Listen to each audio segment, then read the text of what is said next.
Assalamu alaikum wa rahmatullah. Salam à tous. Marhaba bikoum. Bonjour. Content de vous retrouver sur Elixir où je vais répondre à des questions qui m'ont été posées à plusieurs reprises concernant l'équipe de manière générale. Quels sont vos ijazas, quels sont vos parcours, ce que je peux entendre en soi. Un parcours, moi ça fait plus de 40 ans qu'il est commencé. Donc des chouyours, j'en ai rencontré, je ne sais même plus combien. Et on se souviendra la vie des maîtres qui nous ont précédés, qui avaient 300, 500, 800 chers. Pourquoi? Parce qu'on va de l'un à l'autre et qu'on en rencontre des fois pendant un an, des fois pendant 3 jours, des fois on ne connaît même pas leur nom. Allah nous enseigne justement par des gens avec qui on a une rencontre des fois d'une soirée, des fois un compagnonnage beaucoup plus long, des fois des semaines, des années. Maintenant, je n'aimerais pas revenir sur ces aspects. Pourquoi? Parce que ça va toucher, notamment dans ces dernières années, des gens qui sont encore vivants et avec lesquels, avec eux, ça s'est très bien passé, mais dans le cadre et l'entourage, ça s'est très mal passé. Comme dans la plupart des cadres, de toute façon, où il y a un certain nombre de gens, où il y a de la concurrence, où il y a de la médisance, où il y a la recherche du pouvoir, où il y a. Donc en soi, ce parcours dans le détail, oui, j'ai étudié le fiqh, oui, j'ai étudié le dogme, oui, j'ai étudié. En soi, j'en ai pas spécialement fait ma priorité, comme le disait le Cheikh Darqawi. 4 mois d'études de la jurisprudence concernant le culte est suffisant. Donc on n'a pas à perdre sa vie dans les questions pour savoir si nos chaussettes doivent dépasser les chevilles ou pas. Pour moi, ça c'est plus du tout l'islam, c'est de la perte de temps, c'est une trahison. C'est enfermer les gens dans un labyrinthe au lieu de les libérer. En soi, notre ijaza, vous savez, elle vient de ce qui sort de notre bouche. Quel était l'ijaza des prophètes quand ils sont arrivés et qu'ils ont dit « Je suis envers vous un prophète » ? Rien, si ce n'était la nomination de la part d'Allah. Car la nomination ne peut venir d'un autre qu'Allah en ce qui concerne la spiritualité. Quand aujourd'hui je vois qu'on se nomme de père en fils, c'est les hommes qui nomment les hommes. Or, je peux vous le dire, que vous reprenez Sidi Abul Abbas el-Mursi ou Shadili ou tous les grands noms, tous vous diront une chose, c'est Dieu qui nomme les hommes et c'est pas les hommes qui nomment les hommes. Il dit dans le Coran wa huwa yatawalla salihin. Les gens qui arrivent aux salihin, qui ont cette capacité de restauration de la primordialité de la vérité, c'est par Allah qu'ils sont nommés et par le prophète qu'ils sont guidés et chapeautés. Or, il n'y a que ça d'important. Or, aujourd'hui, vous dire ça, évidemment que comme tous les gens qui ont pu passer avant nous, eh bien, oui, les prophètes ont été traités de charlatans. Que nous dit le Coran? Wama sahibukum bi majnoun, bi sahir, bi kahin. Il n'est pas un sorcier, il n'est pas un magicien, il n'est pas fou, il n'est pas. Pourquoi? Parce que c'est de ça de l'ont traité, les gens. Or, il leur faisait des miracles et ça ne suffisait pas. Sayyidina Moussa, il a fait une colonne qui tombe du ciel, une colonne de feu.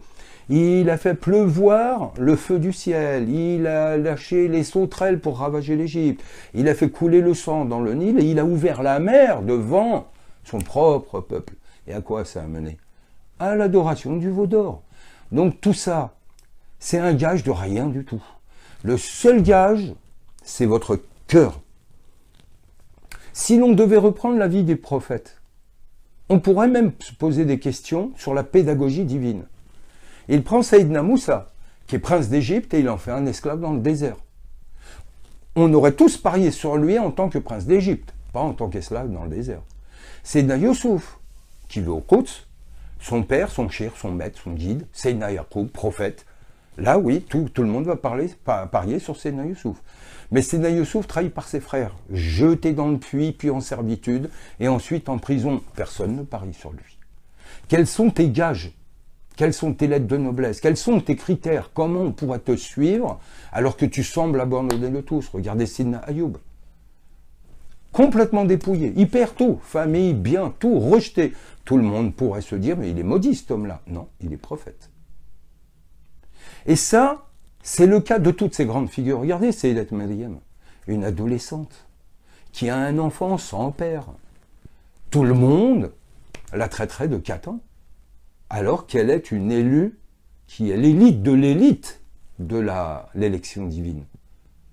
Eh bien, malgré tout ce qui se fait, ils aboutiront à leur mission, ils rempliront leur fonction et ils délivreront le message de Dieu.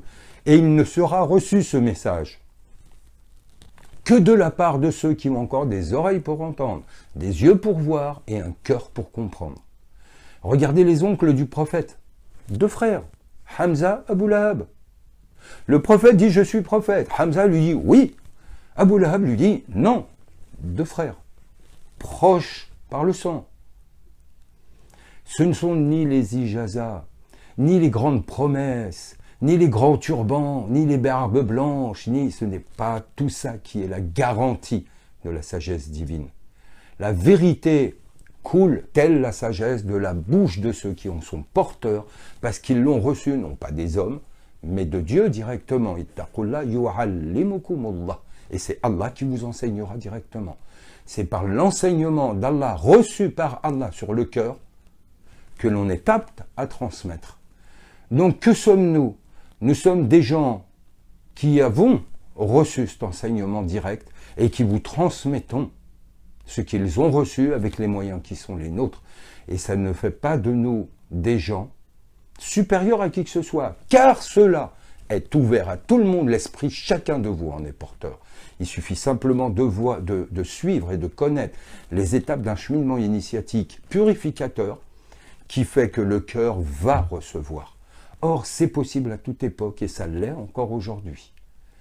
Elixir est là pour vous aider dans ce cheminement, mais ce travail-là, pour cela, on peut vous aider, vous conseiller, vous guider, on peut faire beaucoup de choses. Mais le travail, on ne pourra pas le faire à votre place.